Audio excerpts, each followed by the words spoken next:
acclamer très fort pour la gloire de notre Dieu. Tu peux acclamer très fort pour l'élever encore. Le Seigneur des Seigneurs, celui qui vit, celui qui règne, celui qui ne change pas. Il est Dieu, il sera Dieu.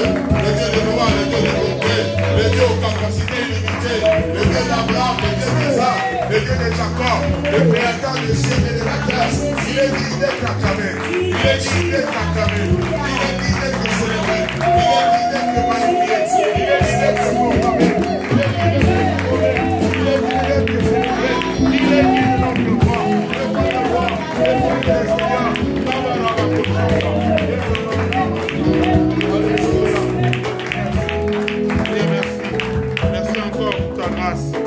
Seigneur, pour cette opportunité que tu m'as donnée encore, Seigneur, pour apporter ta parole. J'aimerais que je diminue, celle toi soit élevée, Seigneur. J'aimerais que ta présence puisse inonder encore nos cœurs et nos vies, pour que ce matin, chacun de nous puisse sortir de ce lieu avec quelque chose. Reçois l'honneur, la gloire, la louange, au nom de Jésus-Christ, qui est notre Seigneur et Sauveur. Nous avons ainsi prié. Amen. Amen. Gloire à Dieu. Je vous salue tous dans les noms merveilleux de notre Seigneur Jésus-Christ. Merci. Que Dieu vous bénisse. Amen. Vous avez bien passé la semaine. C'était bien ou c'était compliqué? Ah, dis à celui qui est à côté de toi, le Seigneur est là. Le Seigneur est là. Il règne et il contrôle. Il règne, il contrôle. Alléluia. Oui, par moments, ça peut être facile, des fois difficile aussi. Mais on ne baisse pas les bras, on tient.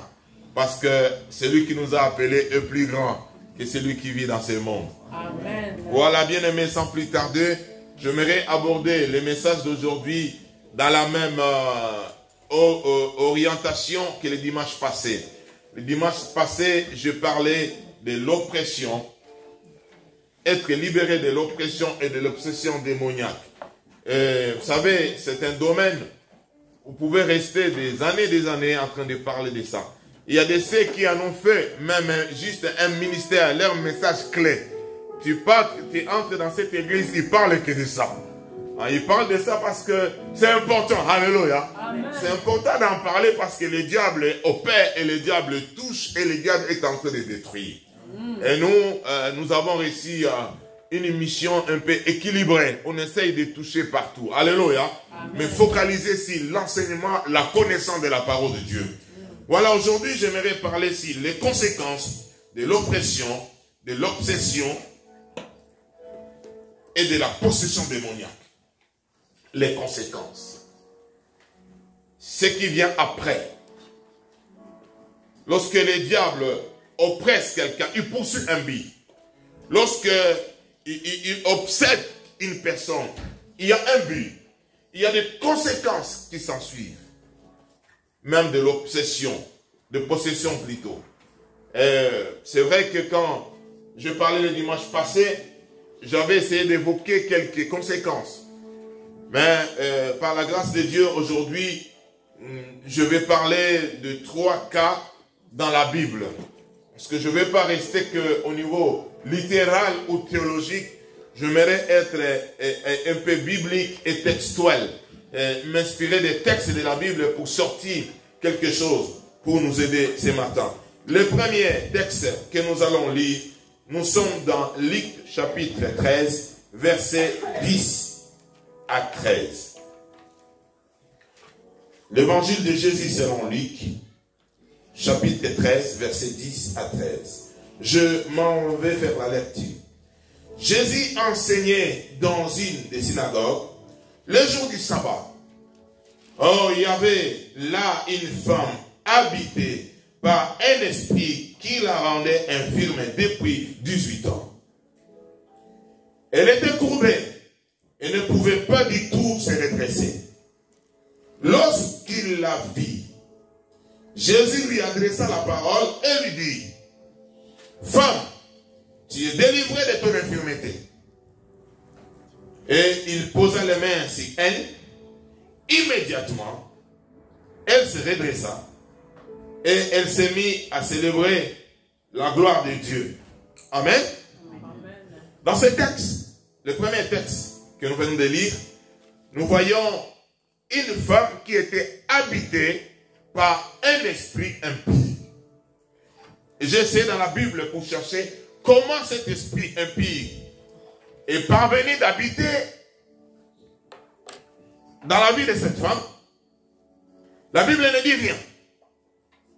La Bible nous présente seulement une femme qui était habitée par un esprit. C'est-à-dire, un esprit mauvais a érigé sa résidence dans la vie de cette femme. Vous savez, une résidence, c'est un lieu de repos, un lieu où tu peux faire beaucoup de choses. C'est-à-dire, les démons se permettaient de faire ce qu'ils voulaient dedans de cette femme. Est-ce que vous pouvez comprendre? Si déjà, au niveau de l'oppression, des attaques, il peut semer des maladies, il peut démoraliser quelqu'un, il peut traumatiser quelqu'un. Mais lorsque il prend possession d'un aspect, il commence à habiter en toi, c'est dangereux. Voilà pourquoi beaucoup de chrétiens n'avancent pas. Ils sont bloqués. Parce que le diable ne l'attaque pas de l'extérieur, mais le diable l'attaque de l'intérieur. C'est-à-dire, le combat se passe en toi. Le combat ne se passe pas à l'extérieur. Je préférerais que le combat se passe dans le camp de l'ennemi. Mais que le combat puisse se passer en dedans de moi ou dans ma maison. Parce qu'il y aura des casses. C'est-à-dire, je vais perdre des téléviseurs, des ordinateurs, parce que c'est chez moi où le combat se passe. Ma prière, bien aimé, tu puisses comprendre que le combat de ta vie doit se passer loin de ta vie. Amen. Loin de ton territoire. Amen. Tu as un territoire que Dieu t'a donné. Tu as un espace opérationnel réservé à toi. Et tu dois protéger ce territoire. Tu dois protéger ces choses. Si le combat se passe dans ton territoire, le diable, l'ennemi, il est tellement capricieux. Moi, je vois ce qui se passe aujourd'hui dans mon pays, le Congo. L'ennemi ont récupéré des terres et le combat se passe dans mon territoire. Et pendant que le combat se passe, ils sont en train d'exploiter les minéraux. Les minéraux de ta vie seront exploités pendant que le combat se passe en toi. Les richesses de ta vie seront exploitées, détruites pendant que le combat se passe dans ta vie ou dans ta maison. Tu dois te lever, préparer une armée forte, avoir des armes, une mentalité de fer, une vision pour que le combat se passe en dehors de ton territoire. Tu peux dire Amen avec moi. Amen. Personne ne sait comment ce démon est parvenu d'habiter en elle. Mais nous devons savoir, tout commence par l'oppression. Lorsque une porte est ouverte, je ne sais pas, par la colère, par un péché quelconque, parce que c'est le péché que nous commettons qui facilite à l'ennemi d'accéder. C'est-à-dire, dans les langages évangéliques, au combat spirituel, on parle d'une porte ouverte. Par une attitude, une mauvaise attitude qui n'est pas biblique. Cela donne l'accès. Et si le démon se sent à l'aise, il prend un aspect de ta vie, un aspect de la vie de la personne en otage. C'est comme j'avais parlé le dimanche passé dans l'obsession. L'ennemi vient déjà avec une pensée. Il t'inculque cette pensée-là. Et il fait que de façon que tu ne puisses pas réfléchir au-delà de cette pensée. Tu ne puisses pas voir au-delà de cette pensée. S'il a inculqué la pensée que non, pour être belle, chaque jour, tu dois commencer à finir la moitié des angles face. Chaque jour, tu vas commencer à finir le mascara, la moitié. En dehors de cette pensée, si ce jour-là, tu n'as pas fini la moitié de mascara et angles face, tu te sentiras pas belle. Oui. S'il a inculqué une pensée, il dit avant de sortir, il faut rester devant le miroir pendant 25 minutes. Ce jour-là, si Tu as fait que 23 minutes. Toi-même, quand tu sors, tu dis en tout cas, ça ne va pas aujourd'hui. Parce qu'il t'en manque 2 minutes. Pourquoi? Parce que l'ennemi a pris un aspect. Il a injecté une pensée qui domine en toi. Et la fois passée, j'ai parlé comment il peut manipuler une personne, surtout au niveau des comportements. Cette pensée, je parlais la fois passée même du vol. Quelqu'un, il peut avoir l'argent dans son compte.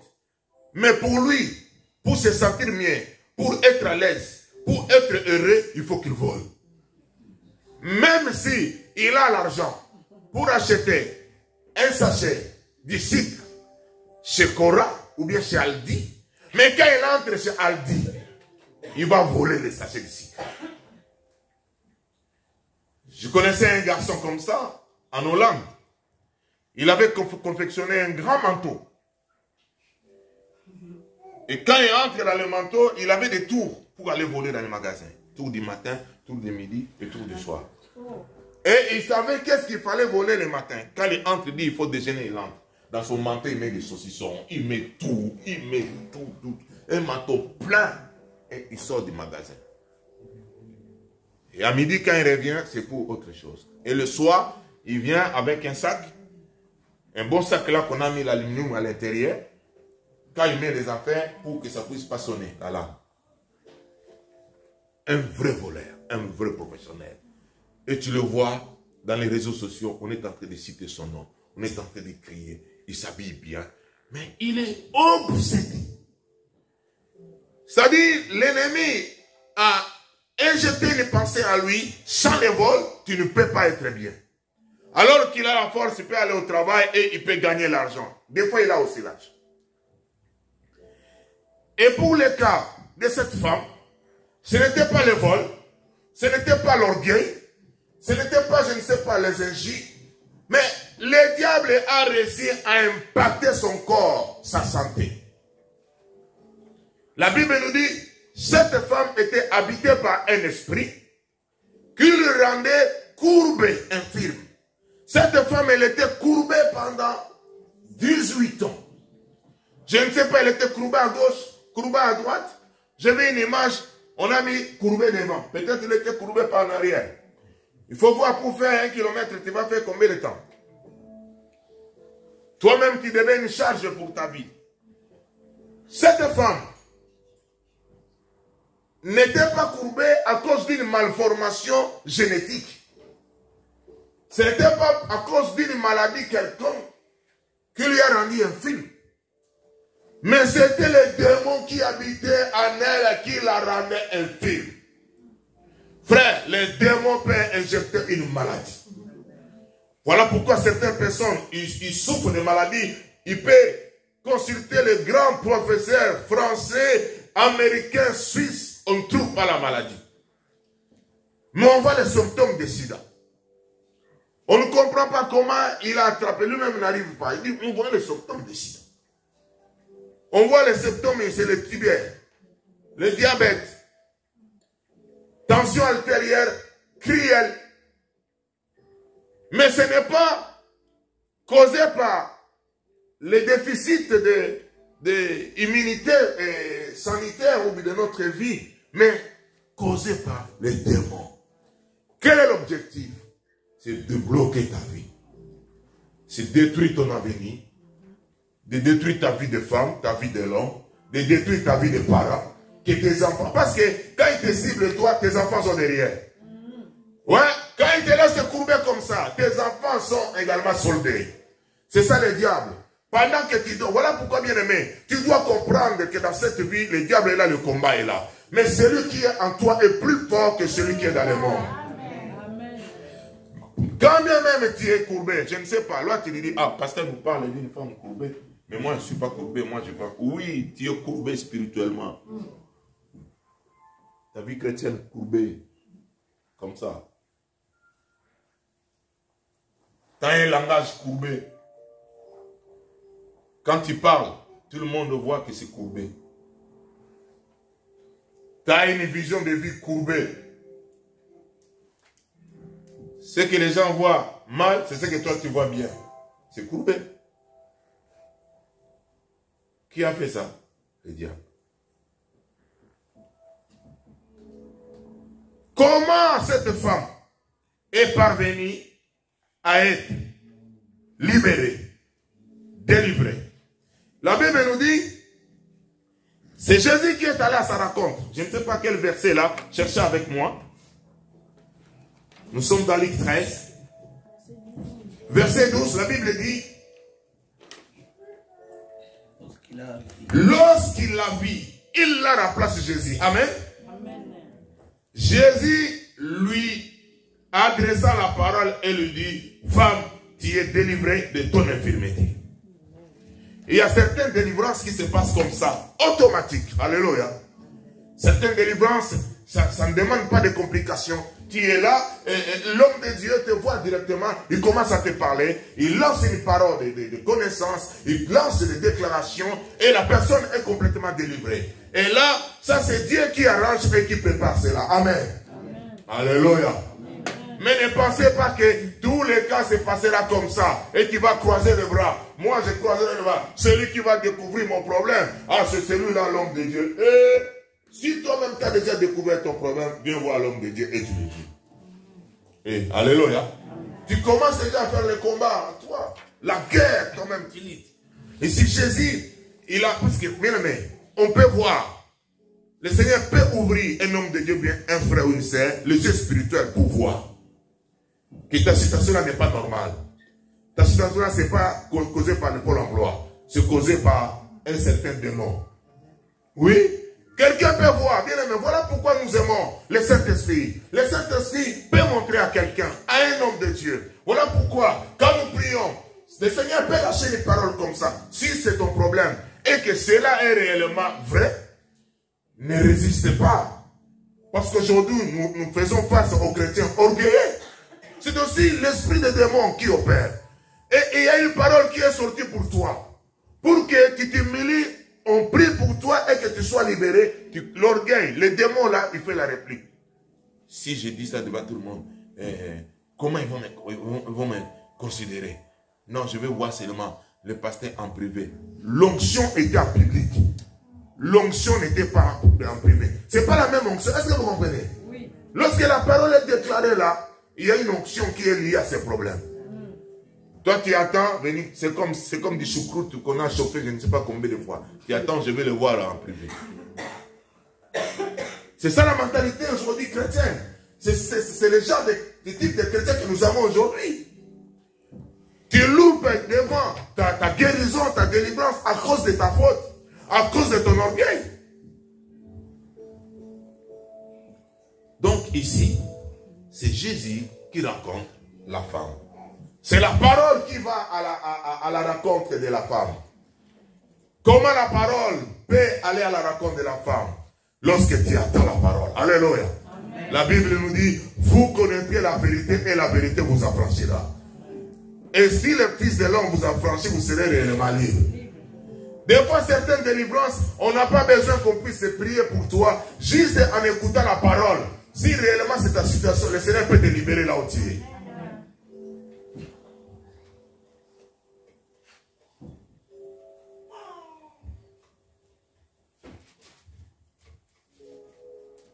Deuxième cas, Matthieu 17, verset 14.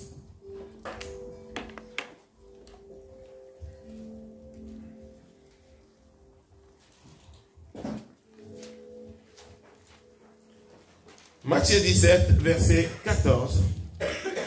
Je lis la parole de Dieu.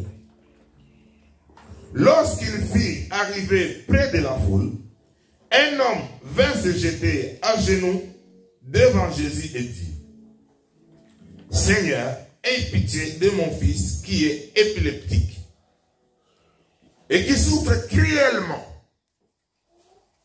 Il tombe souvent dans le feu ou dans l'eau. Je l'ai amené à tes disciples, ils n'ont pas pu le guérir. 17, génération incrédule et perverse, répondit Jésus, jusqu'à quand serai-je avec vous? Jusqu'à quand devrais-je vous supporter? Amenez-le-moi ici. Jésus menaça les démons qui sortirent de l'enfant.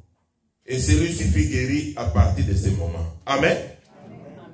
Amen, amen. Amen. Donc ici, nous voyons la guérison d'un enfant qui souffrait de l'épilepsie. Vous connaissez cette maladie, non?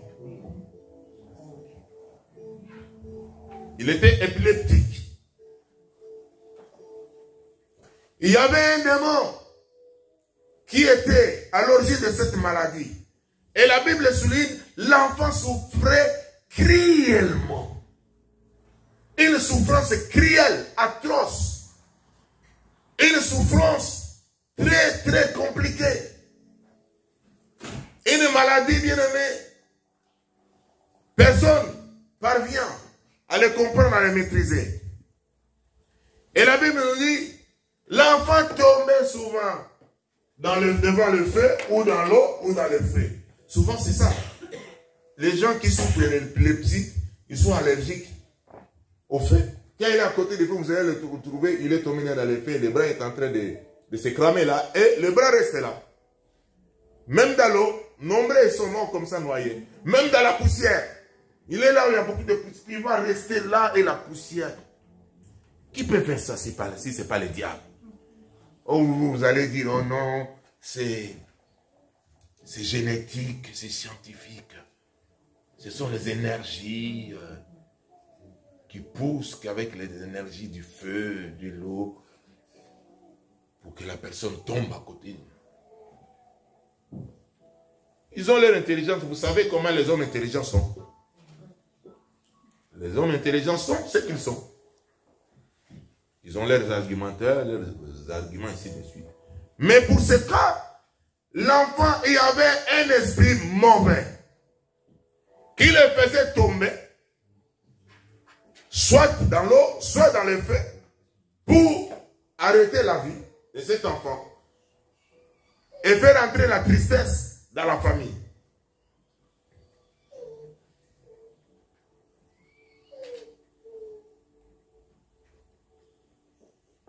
Comment est parvenue la solution pour la délivrance de cet enfant? Il y a quelqu'un qui a porté le fardeau de cet enfant. Dis avec moi le fardeau. La compassion.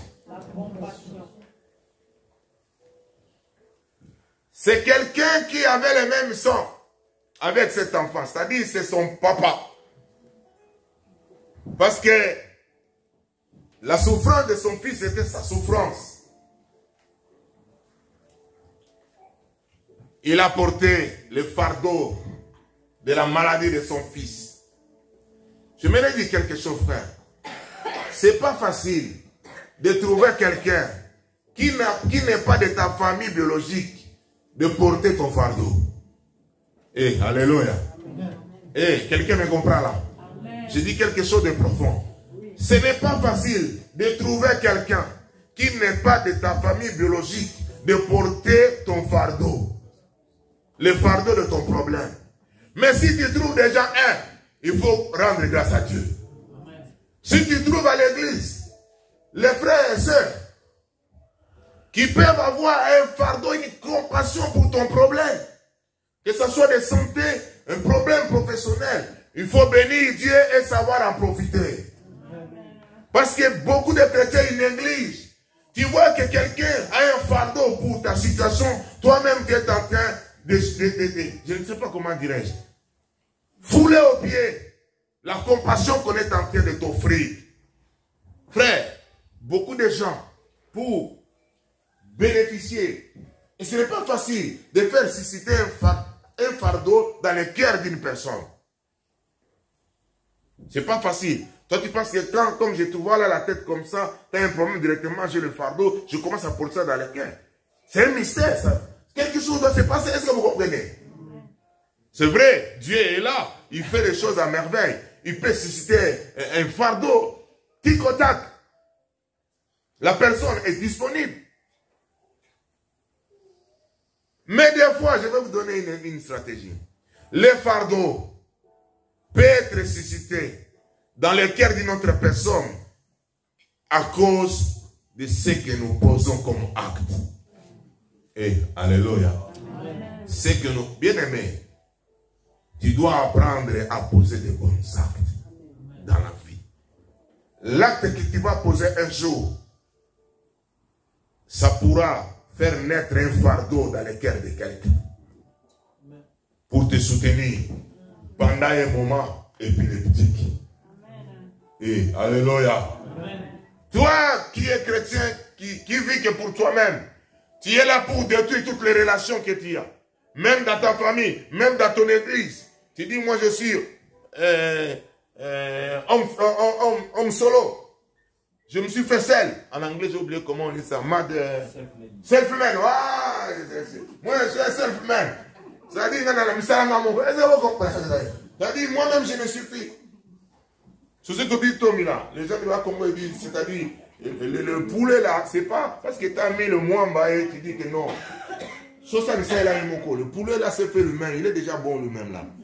Quand tu ajoutes l'huile ou tout ça, ce n'est qu'une ajoute. Mais il est poulet. Ah, il est poulet. Frère, entretenons les relations et apprenons à poser les actes.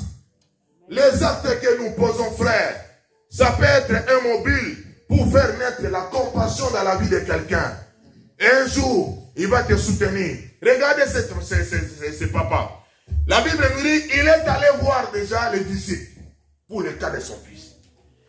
Il est allé voir, il n'y avait pas la solution, les disciples n'ont pas pu. Au lieu de se reposer, parce que le fardeau, la compassion était tellement fort, parce que c'était son sang. Il dit, je vais voir maintenant Jésus. Et quand il vient, oh, j'étais auprès de tes disciples, et avec mon enfant, ils n'ont pas pu le guérir. Est-ce que tu peux faire maintenant quelque chose? Amen. Amen. Il y a une femme dans la Bible, vous allez lire dans Acte 9, 36 à 42. Dorcas Tabitha, vous vous souvenez d'elle? Elle était morte. Et écoutez, si vous lisez ce texte, les veuves, des fois les gens qui ne sont pas considérés les veuves, ils ont envoyé quelqu'un pour aller chercher Pierre là où il était. Et si vous lisez, les femmes disent, les veuves disent, dites à Pierre de venir vite, s'il vous plaît. Pierre arrive, et ce sont les veuves qui sont en train de présenter la situation de cette femme. Il dit, écoute, elle est morte, Dorcas Tabitha. Regarde ce qu'elle faisait. Tout ça que nous avons, c'est elle qui a construit. Elle a confectionné pour nous. Pierre a dit, restez ici. Elle est entrée. Ça dit, les veuves, le fardeau d'envoyer quelqu'un pour voir Pierre était suscité par les actes de Tabitha. Amen. Et les veuves ont réussi à communiquer le fardeau à Pierre. Pierre, lorsqu'il a écouté les veuves parler, il dit non, non, non. Il a changé la dimension. Tout le monde reste dehors. Il est entré à l'intérieur. Il a prié. Et la femme fut ressuscitée. Si vous lisez vers le verset, je crois, 42, la Bible dit, elle vient présenter Tabitha auprès des veuves. Alléluia. Et alléluia. Regarde celui qui est à côté de toi. Dit, ne néglige pas celui qui te fait du bien. Celui qui t'a fait du bien dans la vie. Et chaque c'est une autre personne. On dit, quand tu as l'occasion de faire le bien, fais-le.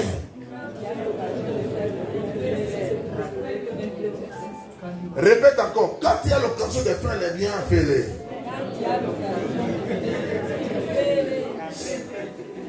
Ça peut donner naissance à une compassion, à un fardeau.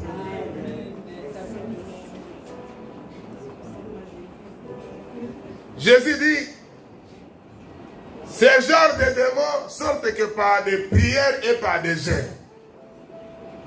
C'est-à-dire, il y a certains cas d'obsession. Vous avez vu, premier cas, Jésus parle comme ça, pas de prière, pas rien, le démon est parti. Mais dans ce cas ici, Jésus dit, écoutez, je vais vous enseigner comment, vous mes disciples, ces genres de démons sortent que par des prières et par des jeûnes. C'est-à-dire, quand on parle de prière et de jeûne, ça peut être une prière de 3 jours, ça peut être une prière de 1 jour, mais quand on parle de jeûne, déjà, dans notre mentalité, il y a des jeûnes de 7 jours, il y a des jeûnes de 21 jours, il y a des jeûnes de 40 jours. Moi, je vais venir ici entrer en jeûne de 40 jours pour toi. Eh, quelqu'un comprend là? 7 jours, c'est-à-dire j'arrête mon travail, J'arrête mon travail, 4 jours, jeûne et prière pour toi. Pour quel fardeau? Pour quelle compassion? C'est vrai, le fardeau des âmes est là. Mais toi, tu es déjà né de nouveau, tu es déjà sauvé. Alléluia. Amen. Et alléluia. Amen. Tu es sauvé. Gloire à Dieu. Mais c'est que tu souffres. C'est vrai, bien aimé. Si vous avez des frères et sœurs qui peuvent se disposer, vous devez rendre grâce à Dieu. Amen. Et surtout dans le monde dans lequel nous vivons ici, en Europe, où tout le monde est actif. Ça bouge de gauche à droite. Si tu ne travailles pas, tu ne vas pas manger. Personne ne vient comme ça pour te donner 100 euros, 50 euros. Il faut travailler. Moi, je viens là, je reste 3 jours dans la prière pour toi et tu les négliges, frère. Ça, c'est une malédiction. Est-ce que vous comprenez? Pas seulement 3 jours, même un jour, même une heure. C'est beaucoup, il faut prendre ça en considération. Donc ici, Jésus est en train de dire, ce genre de démons ne sont pas des prières et pas des jeûnes. Il y a des cas comme ça, il faut jeûner, il faut prier. Alors, je continue. 2 Rois 1, ouais, 2 Rois 4, 1.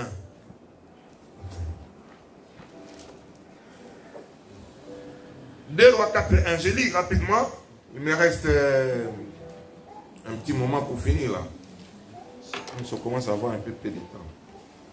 Une femme de la communauté des prophètes cria à Élisée, ton serviteur, mon mari, est mort, et tu sais qu'il craignait l'Éternel. Or, le créancier est venu pour prendre mes 2 enfants et faire des esclaves. Amen. Amen. Donc ici, je vais les citer dans le cadre de l'oppression. Dans le cadre de l'oppression, il y a des éléments qui sont ici. Il y avait un serviteur qui craignait Dieu, mais qui a laissé une dette. Dis avec moi une dette. Une dette. Alléluia. Amen. Il a laissé une dette, il est mort, il a laissé sa femme et les enfants. Il n'a pas payé la dette. Et les créanciers, maintenant, se mobilisent pour venir demander la dette. Dans l'objectif, si la femme ne paye pas, il récupère les enfants pour en faire les esclaves. Ça, c'est les réclamations. Alléluia. Amen. Les réclamations du créancier. Frère, c'est spirituel et c'est compliqué. Vous savez combien de fois l'ennemi nous réclame les choses? Il vient te réclamer dans ton sommeil. Il vient réclamer. Surtout, frère, ne jouez pas avec les biens des autres. Quand tu entres dans un magasin, si tu n'as pas l'argent, rentre chez toi. Vous voyez les magasins chinois, ils ont leur dieu, toujours là, le Bouddha à côté. Et les Indiens, ils ont leur mystique, tu ne sais pas comment il a gagné son argent. Frère, ne cherchez pas toujours des problèmes. Je ne sais pas quelle dette que tu as, la dette de ta famille. Je ne sais pas, il y a aussi des dettes morales, il y a des dettes spirituelles. Et lorsqu'on ouvre une porte bien-aimée, ça peut reconstituer une réclamation du créancier. Pour faire de toi, pour faire de ta famille un esclave.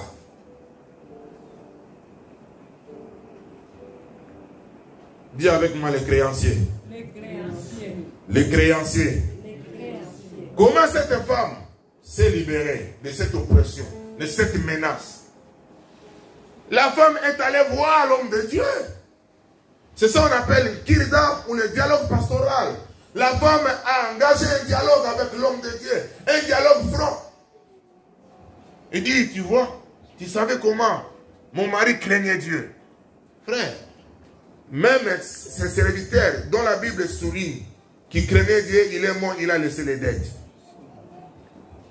Et les dettes ont voulu détruire la vie de ses enfants.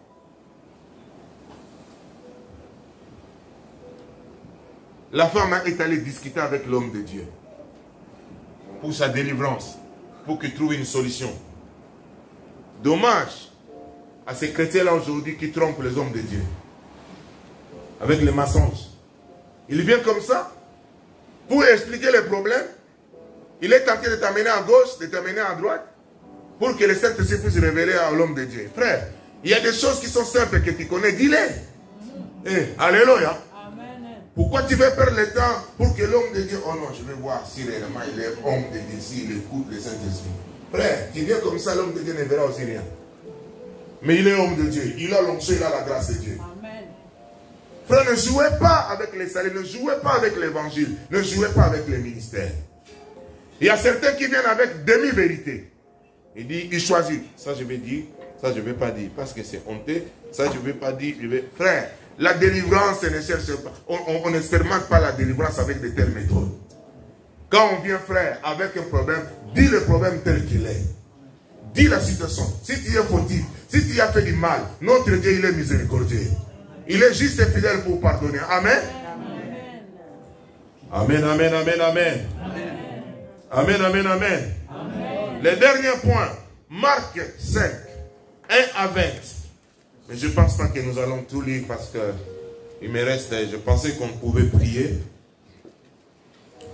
Oh Seigneur. Vous connaissez bien ces textes. Ça, c'est le cas maintenant d'une possession démoniaque. On a parlé de l'oppression, on a parlé de l'obsession, mais ça, c'est le cas d'une possession démoniaque. Je vais faire la lecture. Suivez la lecture, vous allez découvrir certains indices d'une possession. La Bible dit, ils arrivèrent sur l'autre rive du lac, dans le pays de Gadara, régnant. Dès que Jésus fut hors de la barque, un homme vint à sa rencontre. Il sortait du tombeau. Cet homme sortait où? Du tombeau. C'est-à-dire, il dormait dans les cimetières, dans les tombeaux. C'est-à-dire, une personne qui est possédée, bien-aimé, il n'a pas le sens de la vie. Il n'a pas la maîtrise de la vie, bien-aimé. Il perd le contrôle de son avenir. Une personne normale doit dormir dans une maison, dans une chambre, sur un lit, sur un matelas. Mais lui, il dormait dans les tombeaux et il trouvait ça normal. Parce que les démons qui étaient en lui, ils avaient déformé sa pensée, sa façon de voir des choses. C'était quel verset? Dès que Jésus vit de la... Non, ce verset 3, non. Cet homme habitait dans les tombeaux et personne ne pouvait plus l'attacher, même avec une chaîne. En effet, souvent, on l'avait attaché avec des fers aux pieds et des chaînes. Mais il avait cassé les chaînes et brisé les fers. Personne n'avait la force de le maîtriser. Vous voyez une personne qui est possédée? Une force incroyable. Les gens cherchaient à les lier avec des chaînes pour les maîtriser. Ils cassaient les chaînes avec des fers aux pieds. Ils cassaient tout, frère. Ta force là qui soutient ton mensonge. Là, vous savez, il y a des gens, il a une force incroyable pour soutenir les mensonges. Même si tu veux lier cela, il casse. Il a une force terrible pour soutenir son orgueil. C'est-à-dire son orgueil est tellement fort que lui. Les gens de bonne volonté, les pasteurs, les frères, peuvent chercher à les lier pour qu'ils deviennent calmes et normal. Il casse. Dis avec moi, il casse. Ce qu'il a, c'est-à-dire, c'est une personne incontrôlable, qu'on ne peut pas maîtriser, qu'on ne peut pas contrôler, qui n'écoute pas. Les gens de bonne volonté cherchent à l'aider, mais il casse tout. Le diable, l'ennemi, peut donner une force comme ça à quelqu'un, une force démoniaque. Une force dans les paroles mauvaises. Lui là, s'il parle comme ça, c'est comme si on a pris le couteau là qu'on n'a pas quoi utiliser, le gros là, hache, pan, il frappe. Verset 6. J'étais déjà au 5, je crois.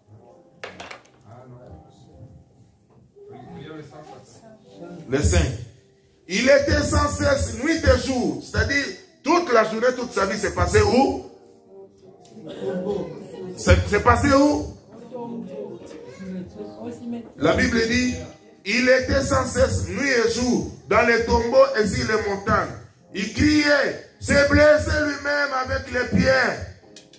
Frère, quelqu'un qui se blesse lui-même. Tu vois quelqu'un, toi tu joues avec moi, attends, tu verras comment. Il se blesse déjà. C'est-à-dire quelqu'un qui n'a pas, qui ne respecte pas déjà son corps, sa propre vie. Comment il va respecter ta vie?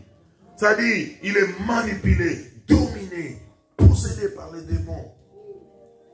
Verset 6.